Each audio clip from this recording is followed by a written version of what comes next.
வணக்கம்.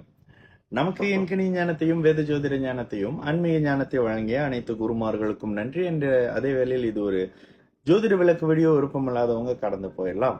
அண்ட் இன்னைக்கு மிக முக்கியமாக சமீப காலத்துல கேள்விப்பட்ட ஒரு சோகமான விஷயத்துக்கான ஒரு ஜாதக அமைப்பு எப்படி இருக்கும், அதாவது சூசைட், தன்னை தானே கொன்று கொள்ளும் ஒரு அமைப்பு, தன்னை தானே சுயமரணம் அப்படின்னு சொல்லலாம். தற்கொலை அப்படின்றத விட சுயமரணம், தானே தனக்கான மரணத்தை கொடுத்து கொள்ளக்கூடிய ஒரு அமைப்பு ஒரு ஜாதகத்துல எப்படி இருக்கும். தற்கொலை அப்படின்னு எடுத்தீங்கன்னா, மிக முக்கியமாக தற்கொலை அப்படின்னு எடுத்தீங்கன்னா ரொம்ப முக்கியமாக ஒரு ஜாதகத்தின் 8ஆம் பாவகம். இப்போ நம்ம கிட்ட ஜாதகம் பார்க்க வரும்பொழுது ஆயுள், எல்லாருமே ஆயுள் சம்பந்தப்பட்ட கேள்விகள் கேட்கறீங்க. ஆயுள் சம்பந்தப்பட்ட கேள்விகள் கேட்கிறப்ப முதல்ல எந்த பாவகத்தை குறிப்பிடுவேன்னு பாத்தீங்கன்னா, லக்னம் லக்னாதிபதியை முதல்ல சொல்லிட்டு அதுக்கப்புறம் 8ஆம் பாவகம், அதுக்கு பிறகு சனியை பற்றி எப்போதுமே என்கிட்ட ஜாதகம் பார்த்தவங்க எல்லாத்துக்கிட்டையும் கேளுங்க, நான் இப்படிதான் சொல்வேன். முதல்ல லக்னம் லக்னாதிபதி, அதுக்காக பிறகு 8ஆம் அதிபதி. சில சமயங்கள் 8ஆம் அதிபதி பாதிக்கப்பட்டிருப்பாரு.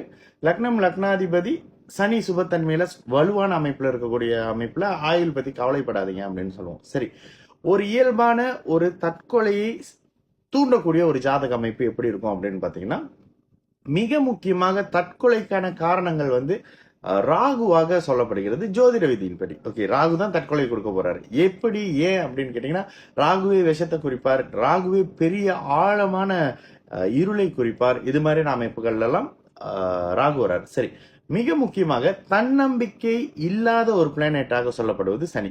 தன்னம்பிக்கை நாயகன் சூரியன், அதனாலதான் அரசாங்கம் அதிகாரம் அப்படின்ற ஆளுமை திறன் கொண்ட சூரியனும் அதற்கு நேர் எதிராக, சிம்மத்துக்கு நேர் எதிர் பாத்தீங்கன்னா மகர கும்பம். ஓகேங்களா, ஒளிக்கு நேர் எதிர் மகர கும்பம். அப்ப தன்னம்பிக்கையின் நாயகனான ஒரு அமைப்பின் மனோகாரகனான சந்திரன் கடக சிம்மத்துக்கு எதிர்த்தன்மையில இருக்கக்கூடிய ராசி அமைப்பு வீடுகளே பாத்தீங்கன்னா சனியின் மகர கும்பமாக வரும். ஒளிக்கு நேர் எதிர் இருள் அப்படின்னு எடுத்துக்கலாம்.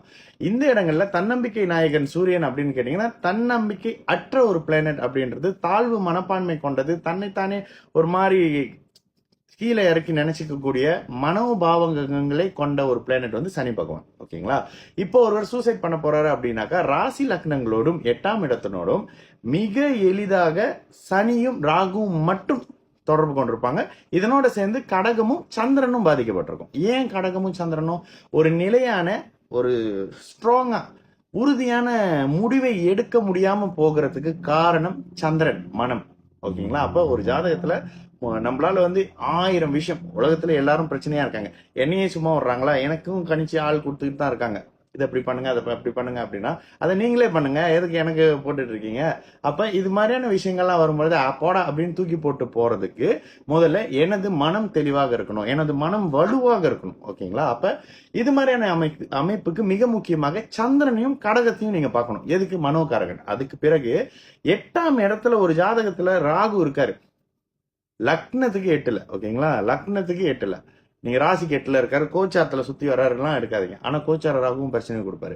லக்னத்துக்கு 8ஆம் இடத்துல ராகு இருக்காரு, அந்த ராகு சுப அமைப்புல இல்லாம இருக்காரு. ராகுக்கு வீடு கொடுத்த பிளானட்டும் 8ஆம் பாவகமும் சுபத்தன்மை குறைவாக இருக்கு அப்படின்ற பட்சத்தில் சந்திர தசையோ ராகு தசையோ வரக்கூடிய அமைப்புல நீங்க மிகுந்த கேர்ஃபுல்லா இருக்கணும். இது தாண்டி லக்னத்தோடு இந்த ராகுவோட சம்பந்தப்பட்ட பிளானட் இருக்கும். ராகுவோட சனி வீட்டுல இருக்கிற ராகு 8ல இருக்கும்போது சனியே லக்னத்துல இருப்பார். அந்த சனி அமாவாசை சந்திரனோட சேர்ந்து பாவ அமைப்புல இருக்கும்பொழுது ஒருவர் ரொம்ப இயல்பாக தனக்கு சுய மரணத்தை கொடுத்துக்குவார். அவருக்கான மரணத்தை அவரே தேர்ந்தெடுப்பார். இதுல ராகு எந்த இடத்துல இருக்காருன்னு மட்டும் பார்க்கணும்.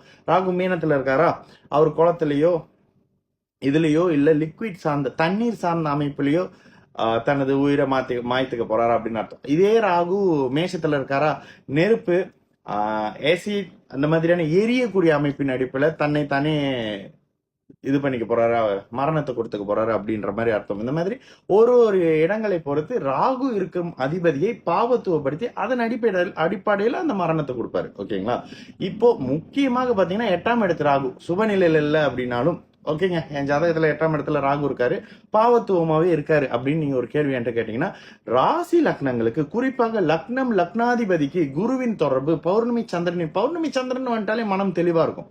பௌர்ணமி சந்திரனின் தொடர்போ, தனித்த புதன் சுக்கிரனின் தொடர்போ இருக்கிற பட்சத்தில் நிச்சயமாக உங்களால லக்னம் லக்னாதிபதி, ஏன்னா லக்னமே உங்களுடைய செயல்பாடுகளை குறிக்கக்கூடிய அமைப்புல மிக தைரியமாக துல்லியமாக ஆட்சிப்படா அப்படின்ட்டு தூக்கி போட்டு போகக்கூடிய அமைப்புல இருக்கும். ஓகேங்களா, இதுதான் ஒரு ஜாதக அமைப்பு. இதனால தான் பொதுவாகவே ஒரு சூசைட் பண்ணக்கூடியவங்க அப்படின்னு பார்த்தீங்கன்னா மனதளவுல மிகவும் வருத்தப்பட்டு நொந்து அழுது இது மாதிரியான அமைப்புல ஏன் செய்யறாங்கன்னா மனம் முதல்ல பாதிக்கப்படும். மனம் பாதிக்கப்படுதுன்னா அங்க சந்திரனோடு இருட்டடிக்கப்படுகிறார் அப்படின்றது தான் அர்த்தம். ஓகேங்களா, அப்ப இருள் சூழும் பொழுதும் கோச்சாரத்தில் ஜென்ம சனி ஜென்ம ராகு கிராஸ் பண்ணும் பொழுதும், ஜென்ம ராகு மிக முக்கியமாக, ஏன்னா விஷம் தன்னம்பிக்கை எல்லாம் போறது, சனியை விட மோசமான இருள் ராகு, இது புரிஞ்சுக்கங்க. அது மாதிரியான அமைப்புல இருக்கும் பொழுது ஒருவரை தானாக தற்கொலைக்கு தூண்டும். எதனால? தன்னம்பிக்கை குறைந்து, ஆல்ரெடி சூரியன் லக்னம் எல்லாம் வீக்கா இருக்கக்கூடிய அமைப்புல சனி ராகு மட்டும் ஆக்டிவா இருக்கும் பொழுது அவர்களின் தசையும் கோச்சாரத்துல ராகு ஜென்மத்தை ராசியை கிராஸ் பண்ண போதும் இது மாதிரியான அமைப்புகள் இருக்கும். ஓகேங்களா, அதனால இந்த மாதிரியான விஷயங்கள்லாம் பண்ணாதீங்க. ஓகேங்களா, நீங்க வாழ்ந்தாலும் இந்த உலகம் ஏதாவது பேசிட்டு இருக்கோம், நீங்க கீழே போனாலும் இந்த உலகம் ஏதாவது பேசிட்டு இருக்கோம். தயவு செய்து இந்த மாதிரி குப்பைங்களுக்கு ரெஸ்பாண்ட் பண்ணாதீங்க. இங்க ஒரு நபர் வந்து வளர்ந்து வராங்க அப்படின்னா நிறைய பேருக்கு வந்து தக தக தக தக தக தகன்னு இருக்கதான் செய்யும். அதுலயும் ரொம்ப நல்லா இருக்காங்கன்னா ரொம்ப தக தக தகன்னு இருக்கும். இது இருந்தாதான் நீங்க வளர்றீங்கன்னு அர்த்தம். அதனால சாதாரண குப்பை மாதிரியான விஷயங்களுக்கு இந்த மாதிரி தற்கொலை அப்படி இப்படின்னு போகாம உங்க ஃபேமிலி, உங்க குடும்பம், உங்க குழந்தைகளுக்காக வாழ கத்துக்குங்க. ஓகேங்களா, இது மாதிரி இறந்த சமீபத்துல ஒரு சகோதரி கேட்டிருந்தா அவங்களுக்கு நம்மளுடைய ஆழ்ந்த இரங்கல்கள். நல்லது நடக்கும். எல்லாரும் நல்லா இருப்போம். வணக்கம்.